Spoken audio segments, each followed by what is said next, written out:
Okay, so just the other day, I finally watched the film Jeanne Dielman, 23 quai du commerce. Um, yeah, that's awful. Anyways, I've been meaning to watch it ever since the Sight and Sounds list came out, and basically, it did not disappoint. It is very. It's a very like final boss movie type of thing where it it feels like a hard time, but it's rewarding. It's definitely a boring movie in some regards, but that boredom is totally worth it. It kind of festers, and the length and the way it's shot and everything that it's necessary for the whole thing to work. So basically, it's 2.5 hours long, and it just follows Jeanne Delmont through basically half of her first day, a whole day, and then basically a full third day as well. And it is almost basically real time. I mean, obviously it's compressed. 3 days compressed into 3.5 hours, but there are a lot of shots where she's just sitting there for like 5 minutes straight, or she's just washing dishes, coffee, all that's in real time. There's no montages. There's obviously it jumps around, and time wise, because you can't fit 3 days. You can't make a movie about 3 days straight. Maybe even like a limited series where you have like unlimited episodes to film all that. It still wouldn't work because no one's gonna watch 3 days worth of 3 days worth of chores. Especially the sleeping, whatever. But anyways, the first day really establishes this woman, her character, how she is a single mother, how her husband died. I'm pretty sure the letter was on the first day. The letter might be on the second day. It's been a couple of days now, and it's kind of all. I've seen a couple of movies since then, so it's kind of, you know, mm, jumbled around in my head. But basically, so yeah, we find out that the husband's dead, 6 years already, and she does everything to make ends meet.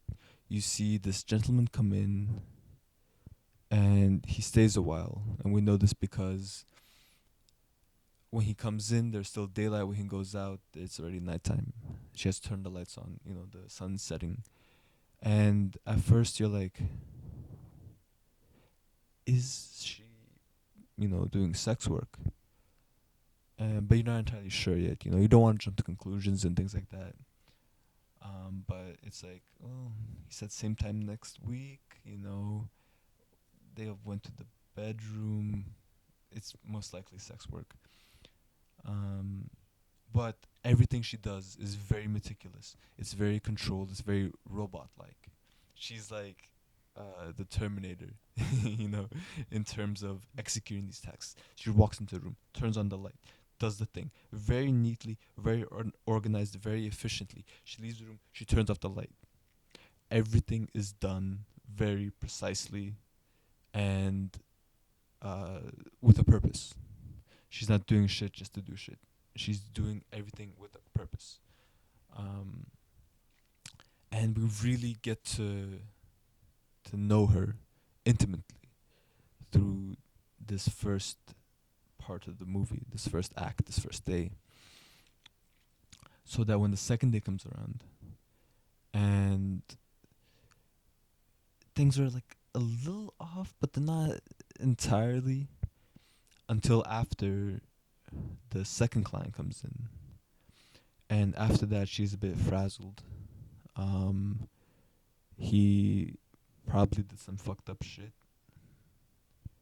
Um, what? That's up to your imagination, but basically, it's kind of alluded to that he did some fucking fucked up men shit to her, and that she didn't really like that, and it has psychologically kind of changed her, you know. And we get to sorry, just jumping around. Basically, the son on the first night he tells her that if he were a woman, he would only sleep with people he loved with or he loved, and that could just be a throwaway line about him. You know, he's like in still in high school, whatever. He's like 15 or whatever, and it could be just a throwaway line about him, trying to figure out, love and what romance is and what sex is and things like that. But I think it's he knows that she's a prostitute. She knows that he knows, and she kind of tells him, "Listen, but you're not a woman, so be quiet."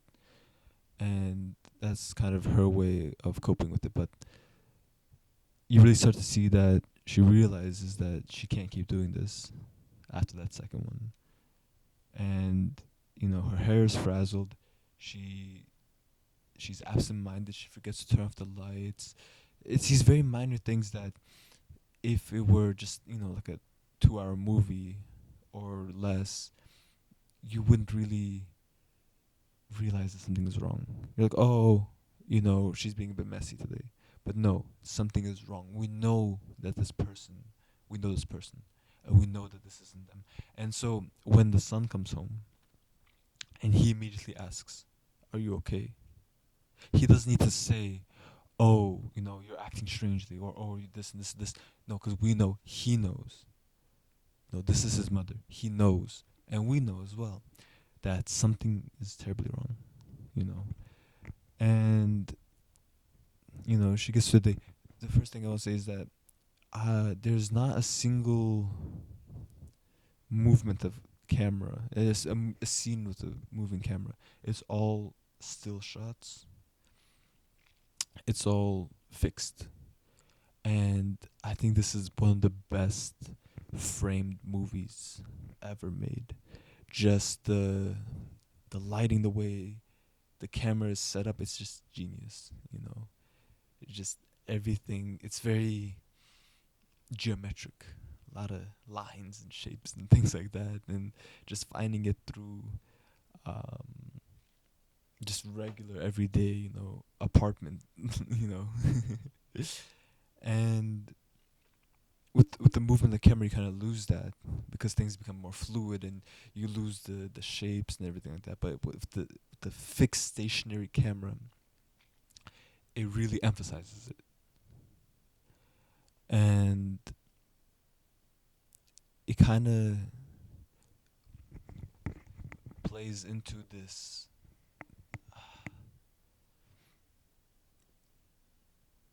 I want to say like inorganic kind of not oppression, but this whole the robot theme basically, you know, that this is a person has who's grieving, who's lost a husband, who is trying to cope with this world, and the way that she copes is through the meticulous, execution of all these tasks. Is by trying to get control over her life, her apartment, her son, who, by the way, shout out to him. He listens to his mother, like, no complaining at all. Like, shout out to him for that. Very rare. I know I'm not one of those people. But, I don't know. I feel like it plays into this whole notion of just rigidity, this rigidity of her life. And I want to rewatch it maybe when she starts to, uh, lose it. If there are any, giveaways or signs that things are becoming less rigid around her. But I don't think there were. Speaking of some scenes, I loved. Well, I mean, the apartment scenes are great, but I really loved the outside scenes, especially during the day. During the night, is you barely see anything. You see the street lights, you see the lights, but you don't really see what's happening. Where are they going?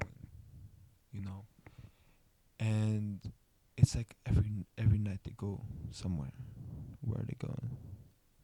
And that's something that I think that's up to the imagination that you have to figure out yourself. I will say there's a caveat that I sort of missed the first night scene because I took a call. I got like a phone call and things like that. So maybe it was answered. I'm not entirely sure. But I don't think it was. I think it really helps that this whole mysterious element um, is present. But the daytime scenes are just absolutely gorgeous. The storefronts, the blue sky, the cars, And what also surprised me is that, inside the apartment it still feels like it's, I don't know, the 40s or the 50s, but when they walk outside you realize, oh no, this is, 70s. But inside it really feels like, you know, 30s, 40s, old kind of like fashioned and everything like that. That doesn't feel like the 70s, It doesn't feel modern. It has this very old-timey feel to it. And I do wonder also if that's intentional. I mean, maybe it's just how Brussels is, um, Also, I'm speaking about it in 2023. Who knows? Maybe that's what the 70s were fucking like. I wasn't born there, I was born 30 years later. But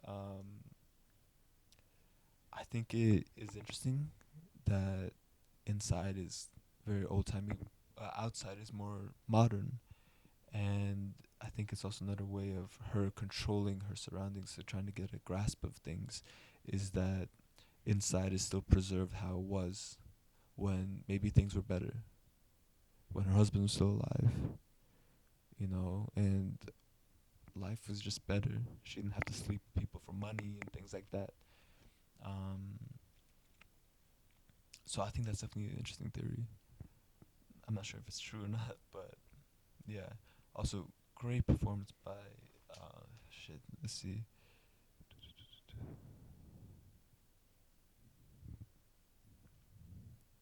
Shit, I should know.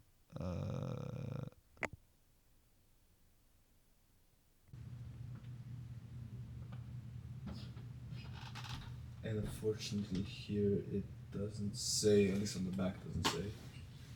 But she plays amazing. Her son here, Delphine Serig. Delphine Serig. She plays amazing. Jeanne de Corte also as well.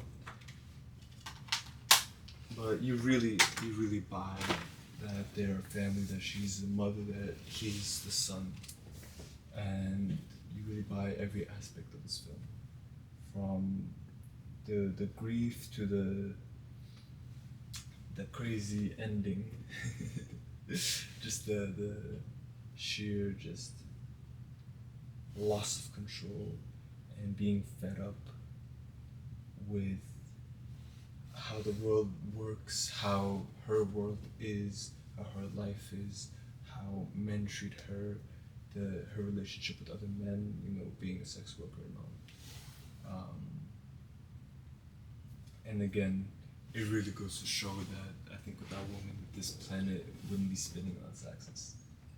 That, it's all the small little things that really keep this world spinning. Because otherwise, we'll just descend to chaos. Because you can't trust men with that shit. They won't do it. Most won't, at least. But yeah, sorry. I'm a bit off track now. I had a good train going. But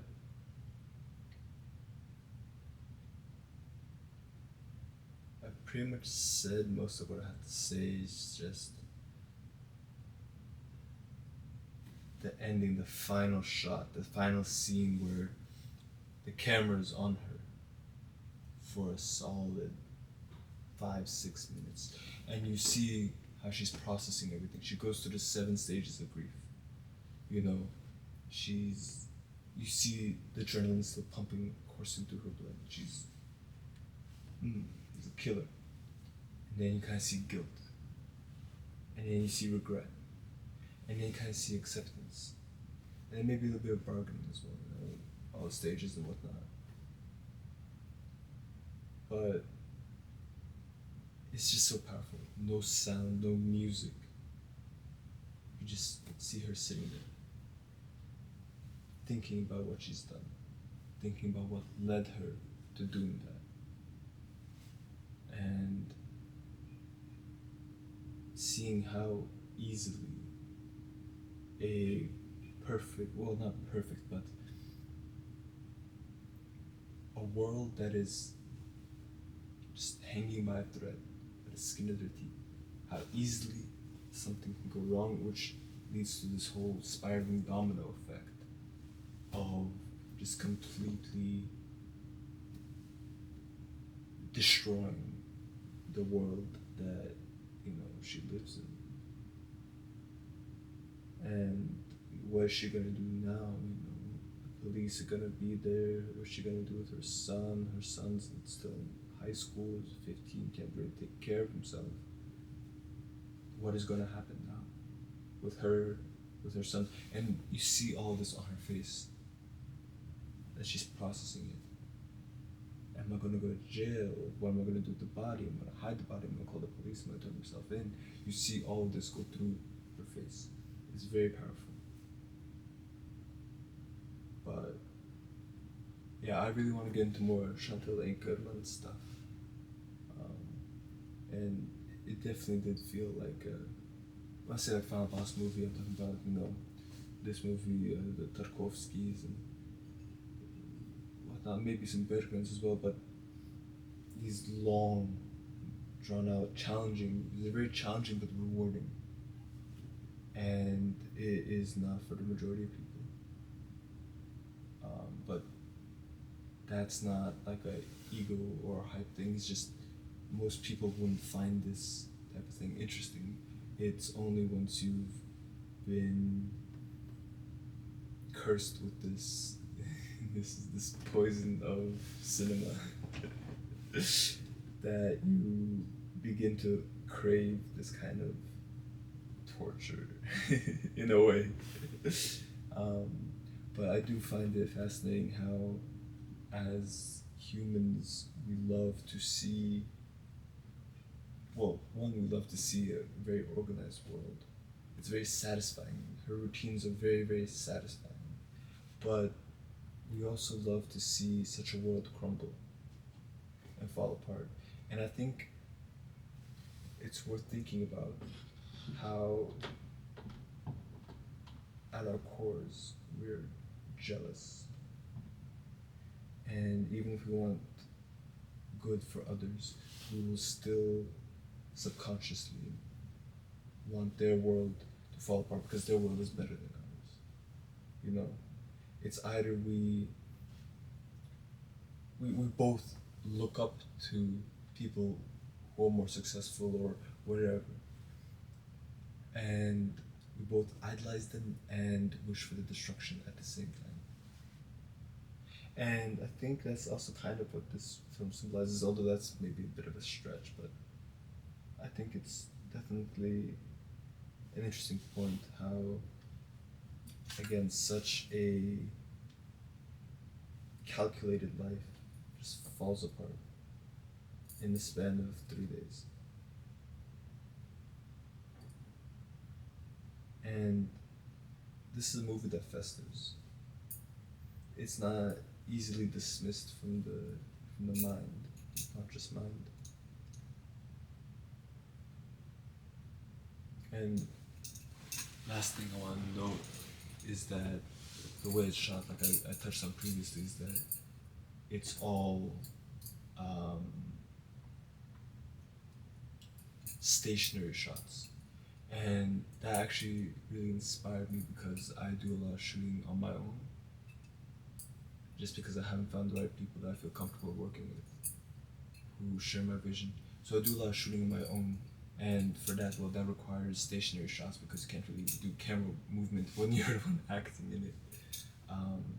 And so it kind of showed me how the power of stationary shots. The stationary shots can, if done well, can be amazing. That it's not necessary to have elaborate camera work if the time and effort is put into the lighting, the set design, and framing. A lot can be said and conveyed without the need for anything elaborate, you know. And I think it's very powerful. I think that's also the charm of this movie. It's very, at its core, it's very simple. You know, there's maybe like four actors in it, but yet it still is so good at getting its point across. It doesn't feel like a movie with just four actors. You know, for example, The Lighthouse is a great movie. It's one of my favorites. But you feel the isolation, and that's on purpose. You feel that it's only two people in this crazy, fucked up world. But here, even though there's only like four actors, it feels like it's just a regular life, a regular city filled with people. That they are not the only ones in this world. That it is our world. It is very grounded, extremely grounded. But there's something about it. I can't quite put a finger on it because a lot of Italian neorealism is a lot of grounded films, but for whatever reason, those films are also boring, but they're not as rewarding in my opinion. They're great movies, but they're not as rewarding. They're not very rewarding at all. Whereas this one is also extremely grounded, but it is rewarding, and maybe it is, you know, the final scene or the final couple scenes, but I don't know. There's just something about it that really rewards you for watching it, you know, for putting up with the 3.5 hour runtime, which I think is not present in a lot of movies. And this is also, you know, the definitely a inspiration for Joker. This is like original like Femme Joker. But yeah, those are my thoughts. I just want to get my thoughts documented. Sort of like a journal. I don't like cluttering my letterbox with reviews just because. Or maybe I should start doing that. I don't know. I find it kind of corny. But like for example, when I go to Letterboxd and look at the reviews, I don't really look at. And I guess that's kind of the issue with the current state of Letterboxd, is that it's mainly just like one-liners and jokes and things like that. But I don't know. I'm not entirely. It's kind of vain, but I'm not entirely interested in the opinion of others on, you know, content that I consume, and therefore I'm not really interested in their like full paragraphs or reviews or whatever. I mean, I might read a couple that are interesting, but most is just twaddle, and I don't want to add to that twaddle. But I feel like this kind of format is exactly the space for something like